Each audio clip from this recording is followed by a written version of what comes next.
Colonel Clive যে সৈন্যের কথা উল্লেখ করিয়াছিলেন তারা শীঘ্রই কলিকাতায় পৌঁছিবে।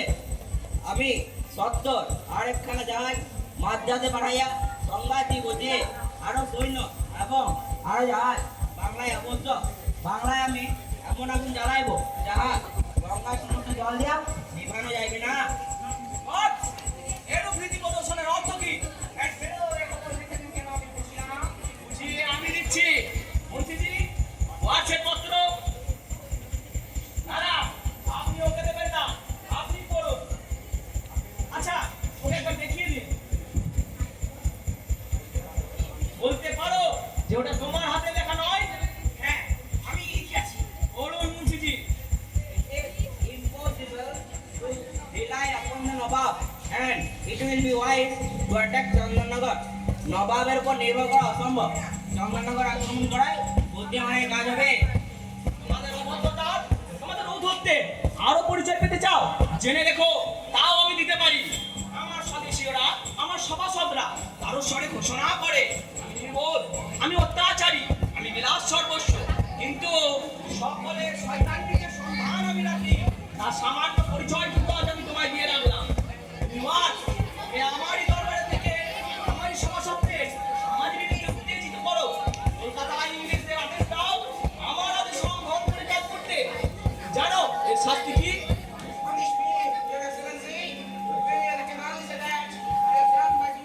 এই মুহূর্তে তুমি আমার দরবার ত্যাগ করো। ভবিষ্যতে আর কখনো যেন তোমাকে আমি আমার দরবারে না দেখি।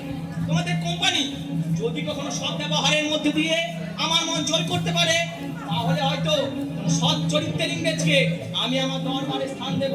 তাও তোমাকে নয়, আর এখন নয়। যাও।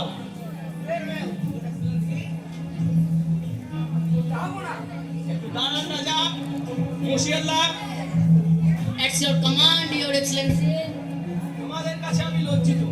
তোমরা ফরাসিরা অনেকদিন থেকেই বাংলায় বাণিজ্য করছো। ইংরেজদের সঙ্গে বিবাদও তোমাদের আজকালের নয়। আর দেশের কোনো ব্যাপার নিয়েও নয়। আমার মন্ত্রিমণ্ডলে কেউ যুদ্ধের পক্ষপাতী নন। এরূপ অবস্থায় আপনার প্রতি আমার পূর্ণ সহানুভূতি থাকা সত্ত্বেও আমি ইংরেজদের সাথে যুদ্ধে প্রবৃত্ত হতে পারি না। আপনি আমাদের সাহায্য করার জন্য প্রত্যাখ্যান করেছেন। আমি আপনার মনের অবস্থা বুঝতে পারছি, কিন্তু আমাদের এই ভূমি ত্যাগ করা ছাড়া কোনো উপায় নেই। তাই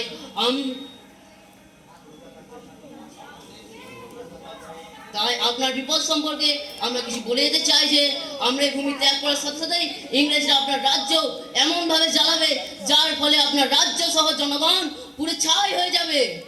আমার বিপদ সম্বন্ধে আমাকে সচেতন করে তুমি আমার প্রতি তোমার অন্তরের প্রীতিরই পরিচয় দিয়েছো। তোমার কথা আমার চিরদিনই মনে থাকবে।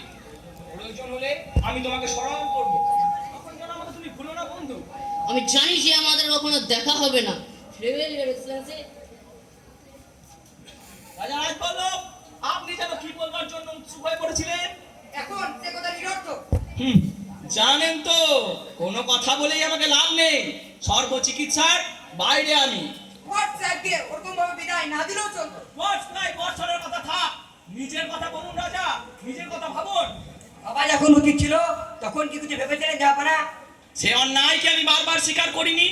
আপনাদের সকল অভিযোগ আমি অবনত মস্তকে গ্রহণ করেছি। কখনো কোনো কটূক্তির প্রতিবাদ আমি করিনি। আপনারা সারা দেশ জুড়ে আমার দুর্নাম রটিয়েছেন, কর্মচারীদের মনে এনে দিয়েছেন অশ্রদ্ধা। আর কত হেয় আমাকে করতে চান আপনারা। আমরা কেহ প্রতিষ্ঠিত করে মানে লাভ স্বার্থসিদ্ধি। স্বার্থসিদ্ধির সন্ধানে আমরা যদি নিযুক্ত রাখতাম, বলুন বলুন তাহলে তাহলে বাংলা সিংহাসনাধিকারী অন্য নবাব বসতেন। এত বড় কথা আমার মুখের ওপর বলতে আপনার সাহস হয়? আপনার উপদ্রবে আমাদের মনে সাহস এনে দিয়েছে। আমার উপদ্রব নয় শেঠজি, আমার উপদ্রব নয়। আমার ভদ্রতায়, আমার সহিষ্ণুতায় আপনাদের স্পর্ধা যত বাড়িয়ে দিয়েছে। জাহাপনা, আপনি যদি মানি লোকের এরূপ মানহানি করেন তবে আপনার সপক্ষে কখনোই অস্ত্র ধারণ করবো না।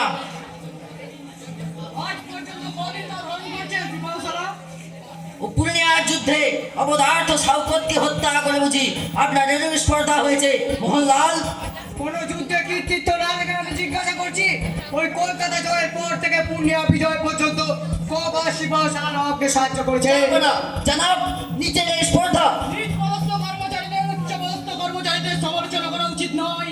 এ কথা যেমন আপনাদের সবার মনে থাকে, তেমন এ কথা কি মনে রাখা উচিত নয় যে নবাবের কাজে সমালোচনা করা সবসময় শোভনীয় নয়। এ রাজ্যের সকল প্রধান সেনাপতি ত্রয়োদশ রাজা আমির রমরাহ এরা মনে করেন নবাব একেবারে অসহায়, সিংহাসন রক্ষা তো নয়, তার নিজের আত্মসম্মান রক্ষার কোনো শক্তি নেই।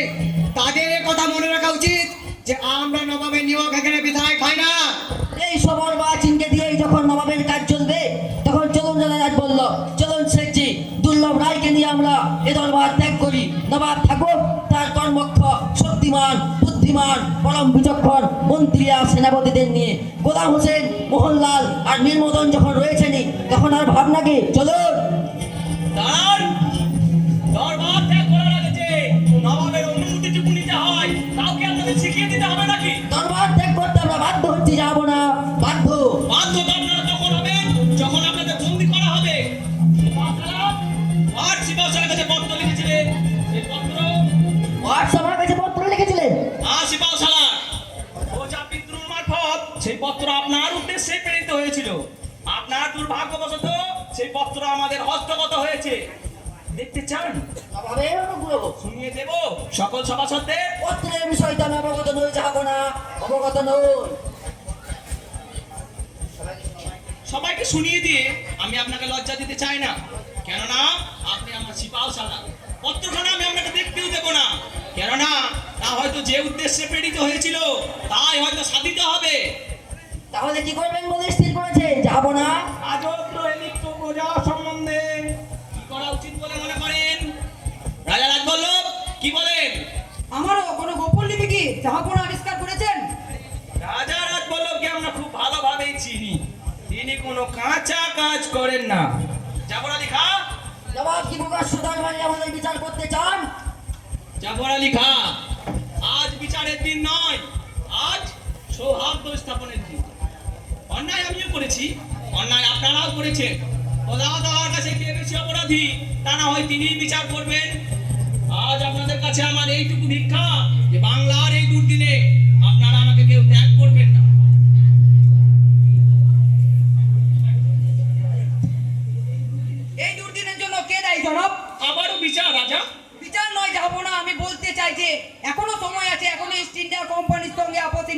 সম্ভবপর। ইস্ট ইন্ডিয়া কোম্পানির সাথে আপোষ। রাজা বর্ষের সঙ্গে ঘনিষ্ঠভাবে মিশেও কি আপনারা তাদের উদ্দেশ্য বুঝতে পারেননি? কলকাতায় সৈন্য সমাবেশ, কাশিমবাজার অভিমুখী অভিযান, চন্দননগর আক্রমণ, সবই কি শান্তি স্থাপনের প্রয়াস ছিল? নবাব যদি কলকাতা আক্রমণ না করতেন তাহলে এসব কিছুই হতো না। কলকাতার দুর্গকে তারা যদি দুর্ভেদ্য করে না তুলতো, তাহলে আমাদের তো কলকাতা আক্রমণ করতে হতো না। কোম্পানির দুর্গ প্রতিষ্ঠা সেখানে কি প্রয়োজন ছিল বলতে পারেন? তাহলে আপনি আমাদের কি করতে বলেন জাহাপনা?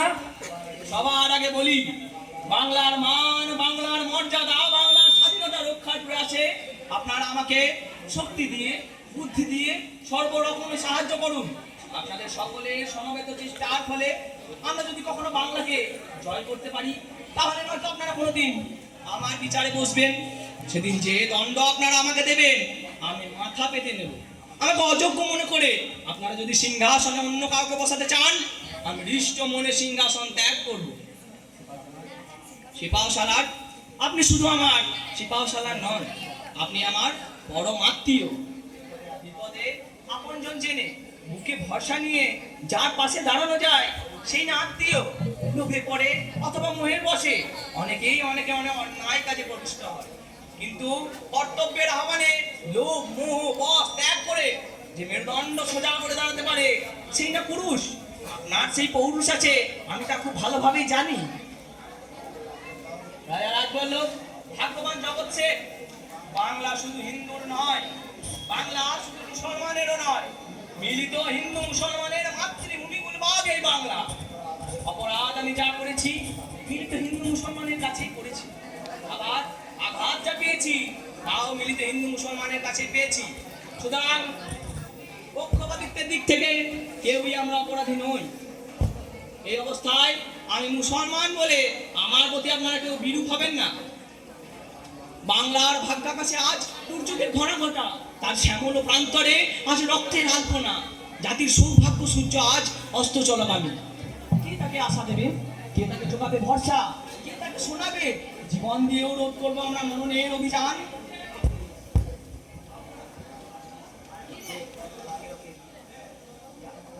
জাহাপনা জনাব। সিপাহসালার, আপনি তা পারেন সিপাহসালার। আমি শপথ করছি জাহাপনা, আজ থেকে সর্বসময় সর্বক্ষণ আপনার সহায়তা করব।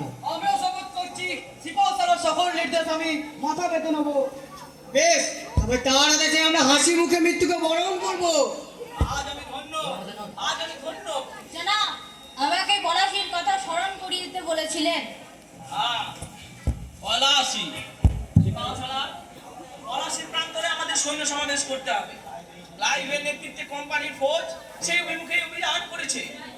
আপনার আদেশ পালন করবার জন্য রাইজুল্লাহ, ইয়ার লতিফ, বিমদন, মোহনলাল, সিম্প্রে সকলেই সেখানে উপস্থিত থাকবেন। আমিও আপনার আজ্ঞা বয়ে হয়ে থাকবো। আপনাদের আমি আর দরবারে বন্দি করে রাখতে চাই না। আপনারা যান, যুদ্ধের আয়োজন করুন।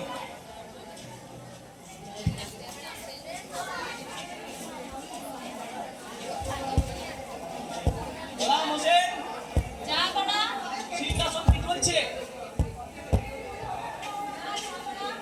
ভালো করে দেখো তো।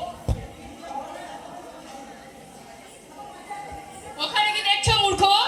বিবেকের দিকে চেয়ে দেখো। কে? ও, আপনি? নিশ্চয়ই কোনো কাজ আছে, স্মরণ করলেই তো পারতেন। নবাবের অবসরের তো বড়ই অভাব, না? বিপদ এমনই ঘনিয়ে এসেছে যে একেবারে দিশেহারা হয়ে পড়েছি। এখনো বিপদ? আসলে দেখুন তোমার বন্দি সরকার যে যুদ্ধবৃত্তি হতো, প্রতিদ্ব তিনি আর কোথাও নেই। এখনো বিপদের ভয় কোম্পানির ফৌজ কাশিমবাজার অভিমুখে অভিযান করেছে, এমন সংবাদ তো পেয়েছি। তাহলে তারা মুর্শিদাবাদেও আসবে। কে কামনা করে মা? দুদিন না সুদিন? সুধীর, সুদিন নয়, বাসিনীর বন্ধন মোচন হবে, সিরাজের পতন হবে। সুদিন নয়, আমাদেরকে তিরস্কার করবে না। অকারণে নয় কি? রতিশীল কে অধিকার করেছে? আমার সঞ্চিত সম্পদ কে হস্তগত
তোমার ভালো লাগছে না?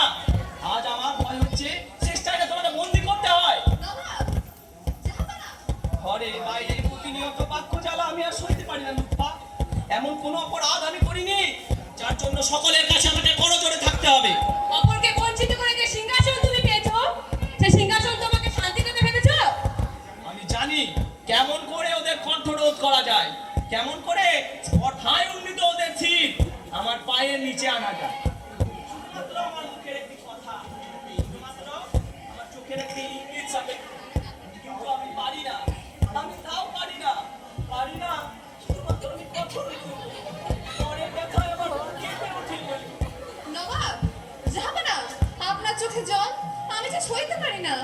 আজকের এই চোখের জল শুধুই বিলাস, কিন্তু নবাব চোখের জলে পথ দেখতে পাবে না। বেগমকে আজীবন আমার মতো কাঁদতে হবে। আমি না কেঁদে কেঁদে অন্ধ হবে। পলাশির প্রান্তরে কোলাহল ঝাঁপিয়ে উঠবে কন্দরের রোলে। সিরাজের নবাবী এরূপ পরিণতি। বলতে পারো লুৎফা, বলতে পারো ওই ঘষে কি মানবী না দানবী? জাহাপানা, ওকে ওর প্রাসাদে ফিরে যেতে দিন। ওর সঙ্গে থাকতে আমার ভয় হয়। মনে হয় ওর নিঃশ্বাসে বিষ, ওর দৃষ্টিতে আগুন, ওর অঙ্গ সঞ্চালনে ভূমিকম্প। মাত্র 15টি মাস আমি রাজত্ব করছি লুৎফা।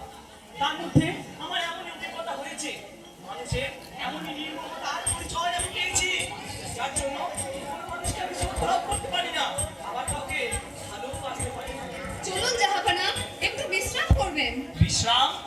বিশ্রাম তো হবে পলাশির যুদ্ধের পর। পলাশি, সে কি জাহাপানা? তুমি এখন শোনোনি লুৎফা, পলাশির প্রান্তরে আবার যুদ্ধের আহ্বান। আবার যুদ্ধ জাহাপানা?